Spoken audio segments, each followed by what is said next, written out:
'Laila' cinema pre release ఈవెంట్‌లో 30 years industry అని చెప్పుకుంటున్న 'పృథ్వీరాజు' ఒక మాట మాట్లాడడం జరిగింది. ఏదైతే సినిమాలో భాగంగా ఈ సినిమాలో 150 గొర్రెలుంటాయి. ఆ సినిమా అయిపోయే టయానికి 11 గొర్రెలు మాత్రమే మిగిలాయి అది అంటూ తను మాట్లాడడం జరిగింది. సో, కాబట్టి దానికి వైఎస్ఆర్‌సీపీ సోషల్ మీడియా కూడా చాలా తీవ్రంగా రియాక్ట్ అయిపోయి వైఎస్ఆర్‌సీపీ సోషల్ మీడియా తడాఖా కూడా చూపించడం జరిగింది. సో, కాబట్టి దానికి స్పందిస్తూ హీరో విశ్వక్షేణ కూడా బయటికి రావడం జరిగింది.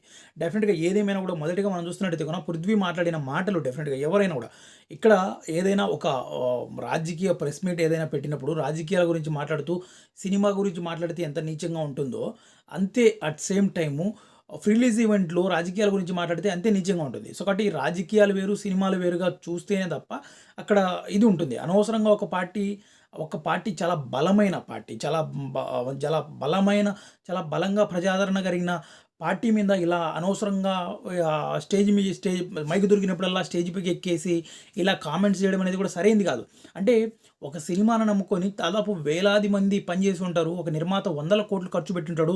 సో, కాబట్టి దానివల్ల ఇలాంటి చిల్లర వ్యక్తులు చిల్లరగా మాట్లాడేసి ఆ సినిమాలకి ఎఫెక్ట్ అయిపోతే, ఆ సినిమాలో చేసిన వాళ్ళు ఎంతోమంది వాళ్ళ ఫ్యూచర్ దాని గురించి దాంట్లో ఇది ఉంటుంది. సో, కాబట్టి అనవసరంగా ఇట్లా ఒక పార్టీని నిందించే విధంగా, ఓ పార్టీని కించపరిచే విధంగా, ఓ పార్టీ అధినేతను విధంగా మాట్లాడుతున్న వ్యక్తులను సినిమా ఇండస్ట్రీ నుంచి బ్యాన్ చేసినా పర్వాలేదు గానీ, ఇంకోసారి సినిమా అవకాశాలు కూడా రాకుండా చూసే బాధ్యత సినీ ఇండస్ట్రీ అనేది తీసుకోవాలి డెఫినిట్‌గా వచ్చేసి ఏదేమైనా. గతంలో ఇతను ఇప్పుడు ఒక్కరోజే కాదు. గతంలో ఏదైతే 'గేమ్ చేంజర్' వచ్చినప్పుడు కూడా 'గేమ్ చేంజర్' ప్రీ రిలీజ్ ఈవెంట్‌లో కూడా తను ఇలాగే మాట్లాడారు. సో, కాబట్టి తనను ఏ ఒక్కరు కూడా మాట్లాడలేదు. ఆ తర్వాత వచ్చి వైఎస్ఆర్‌సీపీ సోషల్ మీడియా అనేది సినిమా దాని గురించి ప్రతి ఒక్కరు కూడా చాలా తీవ్రంగానే మండిపడ్డారు. సో, కాబట్టి ఇక్కడ మాట్లాడినప్పటికీ ఏ ఒక్కరు కూడా దాన్ని ఇది చేయలేదు. దాన్ని అడ్డుకోకుండా ఇది చేశారు. అది సేమ్ టైమ్ ఈరోజు కూడా అదే జరిగింది. 'లైలా' ప్రీ రిలీజ్ ఈవెంట్‌లో ఇప్పుడు ఈయన చెప్తుందేంటంటే హీరో విశ్వక్షేణ మెగాస్టార్ వచ్చింటే నేను వెళ్ళాను. సో, కాబట్టి 'పృథ్వీ' మాట్లాడేటప్పుడు మేము లేము. సో, కాబట్టి దానికోసం మమ్మల్ని ఎందుకు నిందిస్తున్నారు అది ఇది అంటున్నాడు. సో, కాబట్టి ఒక ఒక ఒక అకేషన్ ఉన్నప్పుడు ఒక పార్టీ జరుగుతున్నప్పుడు ఆ పార్టీకి సంబంధించిన పెద్దలు ఉంటారు గదా! వాళ్ళు అక్కడే ఉంటారు కదా! వాళ్ళప్పుడే తన్ను మైక్ తీసుకొని అప్పుడే చెప్పి ఉండాల్సింది స్టేజ్ మీదకొచ్చేసి ఇలా మాట్లాడడం తప్పు. మీరిలా మాట్లాడకూడదు. ఇక్కడ రాజకీయాలు ఎలా మాట్లాడారని చెప్పేసి మాట్లాడి ఉండొచ్చు కదా!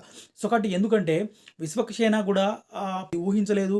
ఆ తర్వాత ఇంటికెళ్ళిపోయిన తర్వాత ఆ రోజు పొద్దున్న లేసి చూసుకుంటే దాదాపు వచ్చేసి లక్షలాది పోస్టులు సోషల్ మీడియాలో బాయ్‌కౌట్ 'లైలా' మూవీ అని చెప్పేసి వైఎస్ఆర్‌సీపీ నాయకులంతా కార్యకర్తలు కావచ్చు, వైఎస్ఆర్‌సీపీ సోషల్ మీడియా మొత్తం అంతా కూడా అట్టుడికిపోయిన తర్వాత తను భయపడి బయటకొచ్చి ప్రెస్ మీట్ పెట్టాడే తప్ప, ఆ తర్వాత తనేమంటున్నాడు ఇంటికెళ్ళి నేను చూసుకున్నా అంటున్నాడు. ఇంటికెళ్ళి చూసుకున్నప్పుడే ఒక పోస్ట్ పెట్టుండొచ్చు కదా! సో, కాబట్టి తను మాట్లాడిన దానికి మాకు ఎలాంటి సంబంధం లేదు. సో, కాబట్టి క్షమించండి అది ఇది అని ఏదైనా మాట్లాడి ఉండాల్సింది. సో, కాబట్టి తను మాట్లాడుతున్న ప్రెస్ మీట్‌లో భాగంగా తను మాట్లాడుతున్న మాటల్లో కూడా